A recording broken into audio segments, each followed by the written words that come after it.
જય શ્રી કૃષ્ણ, જય દ્વારકાધીશ મિત્રો. આજે આપણે અધ્યાય 16નો 9મો શ્લોક સમજીશું. એતામ દ્રષ્ટિમ વષ્ટભ્ય નષ્ટાત્માનો લપ્ય બુદ્ધય પ્રભવંત્યુગ્ર કર્મણઃ ક્ષયાય જગતો હિતાહ. આવા નિષ્કર્ષોને અનુસરનારા આત્મજ્ઞાન ગુમાવી દીધેલા બુદ્ધિહીન આસુરી લોકો એવા અહિતકર અને ભયાવહ કાર્યોમાં પરોવાયેલ રહે છે કે જે જગતના વિનાશ માટે હોય છે. આસુરી લોકો એવા કાર્યોમાં વ્યસ્ત રહે છે કે જે જગતને વિનાશ પ્રતિ દોરી જશે. ભગવાન અહીં કહે છે કે તેઓ ઓછી બુદ્ધિવાળા હોય છે. ભૌતિકતાવાદી કે જેમને ઈશ્વર વિશે કોઈ કલ્પના હોતી નથી, તેઓ એમ માની લે છે કે પોતે પ્રગતિ કરી રહ્યા છે, પરંતુ ભગવદ્ ગીતા પ્રમાણે તેઓ બુદ્ધિહીન તથા સમજણ વિનાના હોય છે. તેઓ આ જગતને વધારે ને વધારે ભોગવવાનો પ્રયત્ન કરતા હોય છે.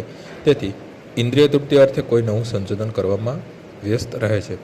આવી ભૌતિક શોધોને માનવ સભ્યતાનો વિકાસ ગણવામાં આવે છે, પરંતુ આનું પરિણામ એવું હોય છે કે લોકો વધુને વધુ હિંસક તથા ક્રૂર બને છે અને તેઓ પ્રાણીઓ પ્રત્યે તેમજ અન્ય મનુષ્ય પ્રત્યે પણ નિર્દયી બને છે.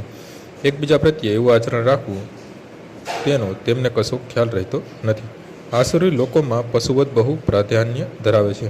આવા લોકોને જગતના શત્રુ ગણવામાં આવે છે, કારણ કે અંતે તેઓ એવું કંઈક સર્જન કે સંશોધન કરશે જેનાથી બધાનો નાશ થઈ જશે. પરોક્ષ રીતે આ શ્લોક અણુશાસ્ત્રના આવિષ્કારને પૂર્વકલ્પના કરે છે કે જે વિશે આજે સમગ્ર જગત ગર્વ ધરાવે છે. કોઈ પણ ક્ષણે યુદ્ધ થઈ શકે છે અને આ અણુશસ્ત્રો વિનાશ સર્જી શકે છે. આવી વસ્તુઓ જગતના વિનાશના ઉદ્દેશથી જ ઉત્પન્ન કરાય છે અને અહીં તેનો સંકેત કર્યો છે. આવા શસ્ત્રો નિષ્ફળતાને લીધે જ શોધાય છે, પરંતુ તેઓ જગતમાં સુખ શાંતિ માટે હોતા નથી.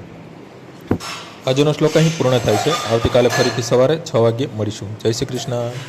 શ્રી રામ શ્રી